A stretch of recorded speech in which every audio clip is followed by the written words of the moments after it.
അന്ന് background dancer. Sai പല്ലവിക്ക് ഇന്ന് പ്രതിഫലം 5 കോടി. കസ്തൂരിമാൻ സിനിമയുടെ തമിഴ് പതിപ്പിൽ മീര ജാസ്മിൻ പഠിക്കുന്ന കോളേജിലെ വിദ്യാർത്ഥികളിൽ ഒരാളായി പാട്ട് സീനിൽ മാത്രം പ്രത്യക്ഷപ്പെട്ട പെൺകുട്ടി ഇന്ന് തെന്നിന്ത്യൻ സിനിമയിൽ സൂപ്പർ നായിക.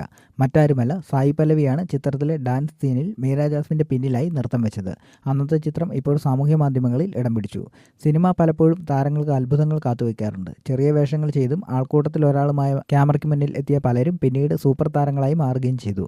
എന്നാൽ ഇപ്പോൾ ഒരു സിനിമയ്ക്ക് സായി പല്ലവിയുടെ പ്രതിഫലം 5 കോടി എന്നാണ് റിപ്പോർട്ട്. മലയാളത്തിലെ എല്ലാ കാലത്തെയും സൂപ്പർ ഹിറ്റ് ചിത്രങ്ങളിലൊന്നാണ് ലോഹിതദാസിന്റെ രചനയും സംവിധാനവും നിർവഹിച്ച കസ്തൂരിമാൻ. കുഞ്ചാക്കോ ബോബനും മീര ജാസ്മിനുമായിരുന്നു പ്രധാന താരങ്ങൾ. ഈ ചിത്രം ഇതേ പേരിൽ ലോഹിതദാസ് തന്നെ തമിഴിലും സംവിധാനം ചെയ്തു. കുഞ്ചാക്കോ ബോബന്റെ വേഷം പ്രസന്നയാണ് അവതരിപ്പിച്ചത്. പ്രതിഫലം 5 കോടി എന്നാണ് റിപ്പോർട്ട്. മലയാളത്തിലെ എല്ലാ കാലത്തെയും സൂപ്പർ ഹിറ്റ് ചിത്രങ്ങളിലൊന്നാണ് ലോഹിതദാസിന്റെ രചനയും സംവിധാനവും നിർവഹിച്ച കസ്തൂരിമാൻ. കുഞ്ചാക്കോ ബോബനും മീര ജാസ്മിനുമായിരുന്നു പ്രധാന താരങ്ങൾ. ഈ ചിത്രം ഇതേ പേരിൽ ലോഹിതദാസ് തന്നെ തമിഴിലും സംവിധാനം ചെയ്തു. കുഞ്ചാക്കോ ബോബന്റെ വേഷം പ്രസന്നയാണ് അവതരിപ്പിച്ചത്.